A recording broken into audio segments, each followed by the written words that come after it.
ოდესმე თუ გიცდიათ წარმოგედგინათ, როგორი იყო სამყარო შორეულ წარსულში.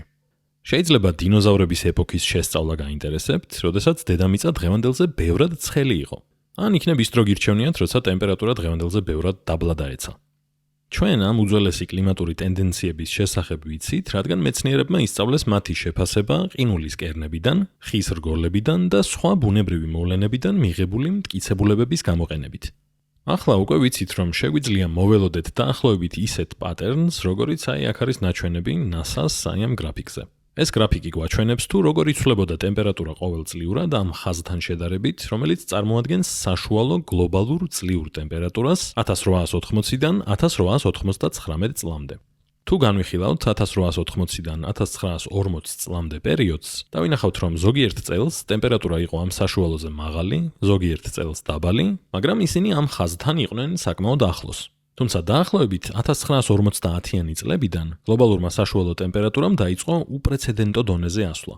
ჩვენს უძველეს ჩანაწერებშიც კი ტემპერატურის შესახებ ასეთი მონაცემები არ გვაქვს. ასეთი ზრდა არ ყოფილა არასდროს. როცა განვიხილავთ 1950 წლიდან დღემდე პერიოდს, ხედავთ, რომ მიუხედავად იმისა, რომ ტემპერატურა ზოგიერთ წელს ისევ იკლებს, ეს ცივი წლებიც კი ბევრად უფრო ცხელია, ვიდრე წარსულის საშუალო ტემპერატურა. მკვლევარებმა შეამჩნიეს, რომ სათბურის აირების კონცენტრაცია დედამიწის ატმოსფეროში შეიცვალა. ეს სათბურის აირები მზის სითბოს აკავებენ ჩვენს ატმოსფეროში, ისევე როგორც სათბურის კედლები, რომლებიც მზის სხივებს ატარებენ, მაგრამ შემდეგ არ უშვებენ შექმნილ სითბოს გარეთ. ეს სათბურის ეფექტი ჩვენს პლანეტას ათბობს და საცხოვრებლად ვარგისს ხდის. თუმცა ერთ-ერთი კონკრეტული სათბურის აირის რაოდენობა იზრდება და იზრდება. ეს არის ნახშირორჟანგი, ანუ CO2. CO2 არის ერთ-ერთი გამორჩეული სათბურის აირი წყლის ორთქლის გარდა, რომელსაც დიდი ეფექტი აქვს დედამიწის ატმოსფეროზე. მაგრამ წყლის ორთქლისგან განსხვავებით, CO2 გამოიყოფა ხის ან წიაღისეული საწვავის დაწვით, როგორიცაა მაგალითად ქვანახშირი ან ნავთობი. დროთა განმავლობაში ადამიანები უფრო და უფრო მეტად ეყრდნობოდნენ ამ საწვავს ისეთი რაღაცების მუშაობისთვის, როგორიცაა მაგალითად თვითმფრინავი ან მანქანა ან მატარებელი და ასევე ელექტროენერგიის გამომუშავებისთვის. ამის შედეგად დედამიწის ატმოსფეროში გამოიყო მეტი და მეტი ნახშირორჟანგი. ბევრად მეტი ვიდრე ოდესმე და ვიდრე ჩვეულებრივ გამოიყოფა დედამიწის მიერ და გაცილებით სწრაფი ტემპით. და სწორედ სათბურის აირების ჭარბი რაოდენობა ატმოსფეროში აკავებს სითბოს, არ აძლევს საშუალებას, რომ გაიფანტოს კოსმოსში და ეს არის ის, რაც იწვევს დედამიწის საშუალო ტემპერატურის ზრდას იმაზე მეტად, ვიდრე მეცნიერები ისტორიული ნიმუშების საფუძველზე მოელოდნენ. მიუხედავად იმისა, რომ მეცნიერები ერთ დროს ამ პროცესს გლობალურ დათბობას უწოდებდნენ, უმეტესობა ახლა უფრო ზოგად ტერმინს კლიმატის ცვლილებას ანიჭებს უპირატესობას. ახლა ერთი შეხედვით, მსოფლიო, რომელიც ცოტა უფრო თბილია, თითქოს არ არის დიდი პრობლემა. მაგრამ ჩვენ უკვე ვისწავლეთ, რომ პლანეტის ბუნებრივ პროცესებში უმცირეს ცვლილებასაც კი შეიძლება მოჰყვეს დრამატული შედეგები. კლიმატის ცვლილების ადრეული ნიშნების შესწავლისას მეცნიერებმა იწინასწარმეტყველეს, რომ როდესაც ცივი ადგილები, როგორიცაა ჩრდილოეთ და სამხრეთ პოლუსები, გათბებოდა, ყინული დაიწყებდა დნობას. შემდეგ მთელი ეს წყალი, რომელიც მოულოდნელად ჩაედინებოდა ოკეანეებში, გამოიწვევდა ზღვის დონის აწევას, რაც მოახდენდა გავლენას პლანეტის ამინდზე. ალბათ შეამჩნევდით, რომ ბოლო დროს მოხშირდა უცნაური სიახლეები ამინდთან დაკავშირებით.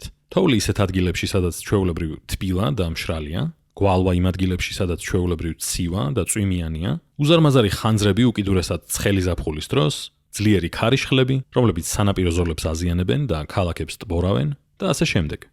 ამ ბუნებრივი საშიშროებებიდან ბევრი ოდესღაც იყო იშვიათი, მაგრამ ახლა ისინი ხდება უფრო და უფრო ხშირი, ზუსტად ისე, როგორც იწინასწარმეტყველეს კლიმატოლოგებმა. ადამიანები თაობების განმავლობაში იყვნენ შედარებით სტაბილურ ამინდს მიჩვეული. ამიტომ ისინი ამ ცვლილებებთან ადაპტირებისთვის არ არიან მზად. ხალხი, რომელიც უკვე გრძნობს კლიმატის ცვლილების ეფექტებს, დარდობს, რომ დაკარგავენ თავიანთ სახლებს და საარსებო წყაროებს. მეცნიერები მუშაობენ ტექნოლოგიებზე, რომლებიც დაგვეხმარება ატმოსფეროდან ჭარბი ნახშირორჟანგის ამოღებაში, მაგრამ ასევე ისინი გვირჩევენ, რომ ვეცადოთ და გამოვყოთ ნაკლები CO2. ეს საშუალებას მოგცემს შევზღუდოთ გლობალური საშუალო ტემპერატურის ზრდა, რითაც საზოგადოებას მივცემთ დროს მოერგონ გარემო ცვლილებებს. რა თქმა უნდა, რთულია შეცვალო, როგორ მუშაობს საზოგადოება. CO2-ის გამოყოფის შესამცირებლად შეიძლება ნახოთ, რომ ზოგიერთი ადამიანი ინდივიდუალური ქცევების შეცვლის მომხრეა. როგორიცაა მაგალითად მცენარეული დიეტის მიღება, ან ისეთი ტრანსპორტის გამოყენება, რომელიც ნაკლებად გამოყოფს CO2-ს. შეიძლება შეხვდეთ სხვებს, რომლებიც გეტყვიან, რომ მსხვილი ორგანიზაციები არიან მთავარი, დიდ მოსახლეობიან ქვეყნებში ყველაზე მეტ CO2-ს ეგენი გამოყოფენ და მათ უნდა უბიძგოთ უფრო ფართო მასშტაბიანი ინსტიტუციური ცვლილებებისკენ.